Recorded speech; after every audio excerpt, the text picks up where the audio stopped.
السلام علیکم ورحمت الله وبرکاته. الله پاک په خپل چارو کامیاب او خوشاله او آباد لره. الله پاک چې روغ جوړ او خوشاله یاستئ. نو د کونړ ولایت دریم سرحدي کنډک په دریم ټولي باندې چې کوم جنگ شروع شوی، نو الحمدلله تر دا مهاله پورې کوم تلفات نه لري. ټول ملګري، ټول مجاهدین اطمینان حاصل کړي.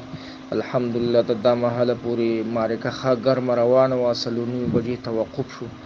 او بل دا ده چې د مجاهدینو یو نوک هم نه دی ګرځېدلی، بس دا د ملګرو مجاهدینو اخلاص او دعاګانو برکت ټول مجاهدین الحمدلله روغ او جوړ دي. نو ټول ملګري اطمینان حاصل کړي. معرکه روانه وه، جنګ و.